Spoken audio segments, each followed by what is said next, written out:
What did I write? Was I on crack when I wrote this? Oh my gosh. Hello, my panda pals, and welcome back. I know what you must be thinking. Boba, you've already recapped Happily Ever After and Seeking Sister Wife this week, so what are you still doing here? Well, my panda pals, I am officially picking up Love in Paradise. So, I will be recapping what happened on Season 4, Episode 6. I hope you guys are as excited as I am to take this ride. So without further ado, sit down, buckle up, and let's go for a ride. Let's start things off with Alex and the hunky Adriano. Last episode, Alex cranks on some clay cocks before coming to the realization that her and Adriano definitely have chemistry, but severely lack compatibility. Today, Alex is meeting Adriano's mom to learn how to make his favorite pasta dish, so the pair are at the market picking up some ingredients. Alex tells us that while this whole week has just been nonstop arguments about religion and monogamy, one thing that they both have in common is that family is incredibly important to them. So hopefully, by meeting his mom and her partner, maybe something will change. I mean, if you think that meeting his mom is gonna make you magically okay with threesomes and not sharing the same faith, then yeah, sure, things are gonna change. But him loving his mom a ton is not gonna make you feel better about the fact that he also wants to be loving on other women a ton. I am very nervous to meet Adriano's mom because Adriano is a mama's boy. So when I hear the term mama's boy, I think of a guy who was babied by their mother so much that they do not know how to take care of themselves or anybody else. And when they go out looking for someone to date, they're not really looking for a partner, they're just looking for a stand-in mommy that they can sometimes put their wiener into.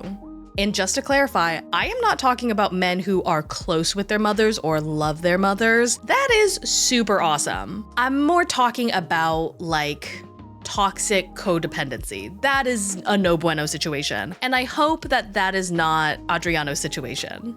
They arrive and Alex and Adriano's mother head into the kitchen to start cooking. And I'm happy to report it does not look like Adriano is a mama's boy in the way that I interpret it. Thank God. He is just a man who loves his mother, and that is beautiful. His mother tells us that Alex is a gorgeous girl and a fairly good cook, and then they all sit down to enjoy what I'm sure is some delicious ass pasta. Oh, wow. That is really good. Alex decides to break the ice by bringing up some of her concerns about Adriano. You guys are Catholic, but he believes in nothing. That is a concern of mine. Alex tells us that she is a devout practicing Christian, and if Adriano wants her to become his wife, he should also want to be a part of the faith that drives her.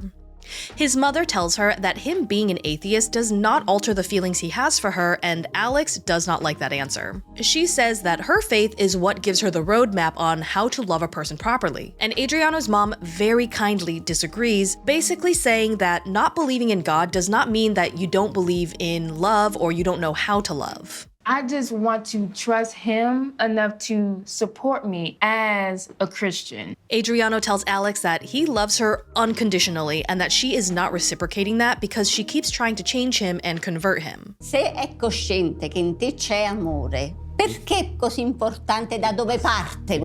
In my opinion, if not sharing the same faith is a deal breaker for Alex, then she needs to let Adriano go. I just don't think she should be pursuing a relationship thinking, oh, everything's gonna be fine once I get him to convert. And instead, she should be looking at it like, if he never converts, am I gonna be okay with that? And if the answer is no, then it's time to break up. Cause if you don't, that just means that you are signing up to have this argument over and over and over, and that will just build up so much anger and so much resentment towards each other. Alex starts to cry and she tells us that this is definitely not how she envisioned the night going. She thought they were gonna have a beautiful Italian dinner and that things were gonna be cozy and all hunky-dory. And girl, what did you expect? You brought a very polarizing topic to the table that has been the biggest point of contention between you and your partner for this entire past week. At this point, I feel like they're all ganging up on me. And I know we're not going to find a solution, so I just need to get out of here. Just because they are not blindly agreeing with you or immediately changing their perspective to align with yours does not mean that they are ganging up on you. They are being incredibly respectful with explaining their differing point of view. Alex wants this night to end, she just wants to get out of there, so she thanks them both for inviting her to dinner and the couple head out. Mi preoccupa un po' questa sua severità nella religione. Spero molto che trovi una persona vicina che lo capisca, lo comprenda. Obviously, it is completely fine to be devout and firm in your faith, as long as it doesn't cross over into intolerance, but yeah, his mom is right that he deserves to find someone who fully understands him. And Alex also deserves to find someone who shares her faith. I will say that I think if Adriano was not super into threesomes, Alex would be a lot less motivated to convert him to her faith. The couple get in the car and get into an argument about faith and threesomes again. Alex says that she sees a lot of her in him and that she partied a whole bunch when she was younger, had a bunch of threesomes because she thought that that is what she needed to do to get men to like her. But then she discovered God, she started going to church, and it made her realize that she doesn't have to do all of those things to please a man because she is enough. Everything changed in your life. You believe it was God. I don't. I believe it was just yourself getting your life in your hand again and move forward.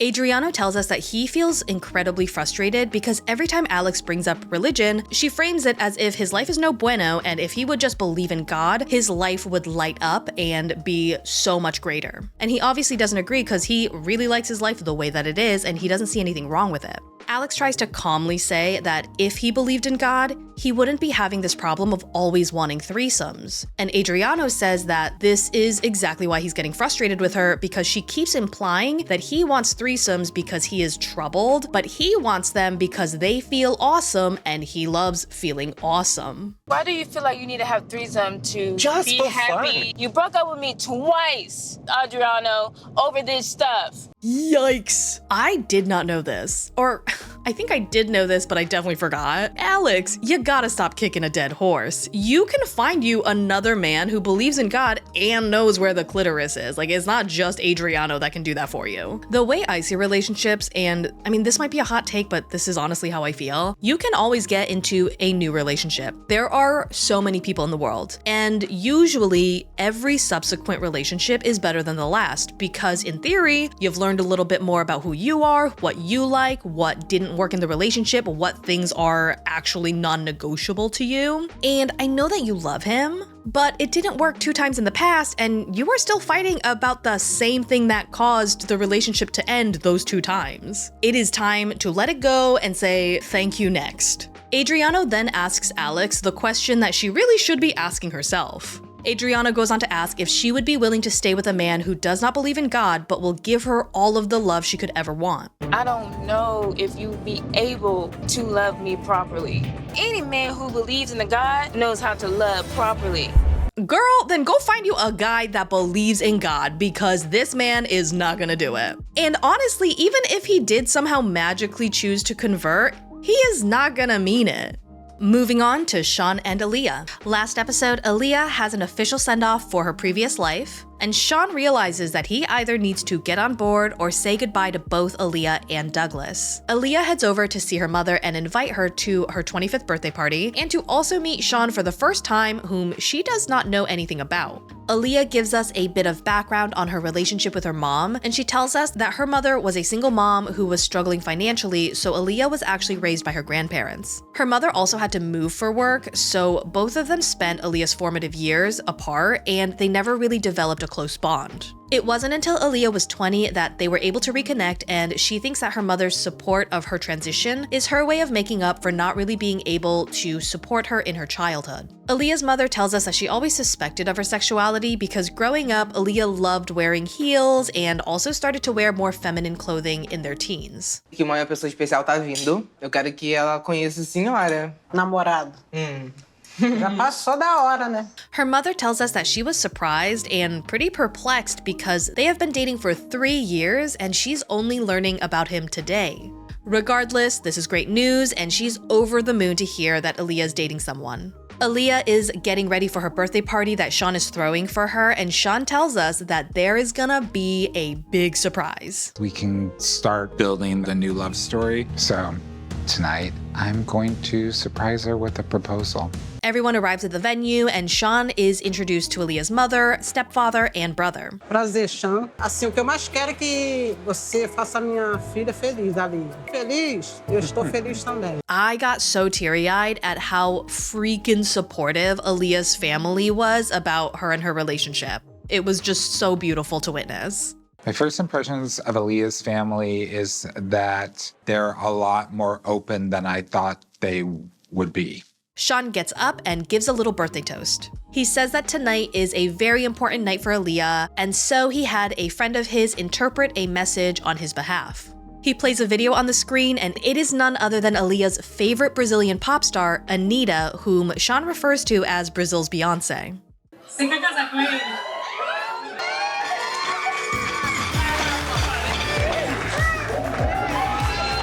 Alliya says that Shawn proposing to her makes her feel like this was his way of telling her that he completely accepts her as Alliya. Shawn tells us that their situation is still very complicated and that they will definitely be having conversations in the future about the nuances of their relationship, especially considering her transition and everything surrounding that. It's just you, me, and Anita from here on. Moving on to Annie and her boyfriend that she likes for some reason. Last episode, Annie puts on her confrontational pants and says that she wants all baby batter donations to stop.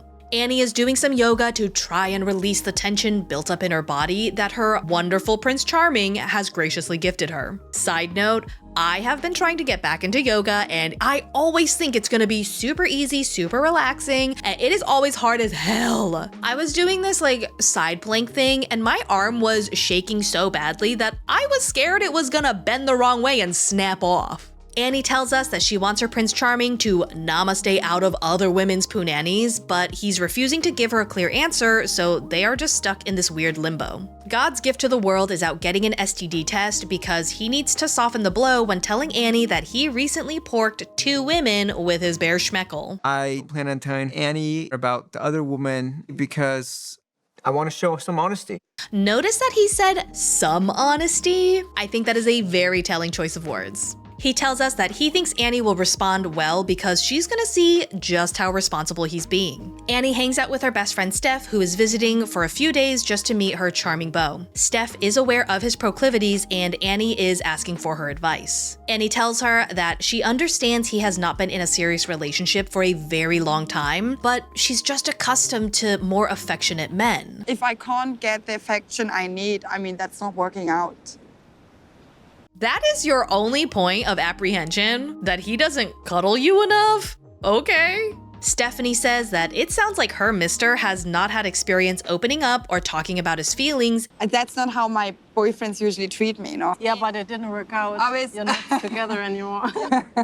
Please do not ever encourage your friends to date emotionally immature men, especially if the justification to pushing them to date them is because their previous relationships with emotionally mature men did not work out. Because I guarantee you, it was not their emotional maturity that caused the relationship to fail. And if it did, then those men were not actually emotionally mature. He's like a sperm donor, right? He just told me he had sex with another woman. Aren't you a bit skeptical about that? Annie says that if he's admitting to sleeping with 1 or 2, then the actual number is probably way higher. Steph tells us that when Annie likes someone, she is incredibly forgiving. It might be that she needs a challenge. If she has a challenge, she puts in lots of effort. That's her. Someone needs to get Annie a transparent puzzle. Like, if the girl needs a challenge, here you go. Do not make the challenge loving him. Just don't. Annie goes on to say that her heart wants to keep things going, but her head is telling her to run. Next up, we have Luke and Madeleine. Last episode, Luke and Madeleine are looking at wedding venues, and he decides that this is the best location to bring up getting a prenup, which Madeleine obviously does not take well. I just want to start this off by saying Luke is incredibly bad at pitching this prenup. I know that I will never leave you, but I don't know that you'll never leave me. I think Luke should have planned this completely differently. First of all, do not bring up a prenup while you are mid-tour at a wedding venue. You cannot come at it like, I'ma be loyal, but I don't know about you, because that is just you literally saying that you do not trust her.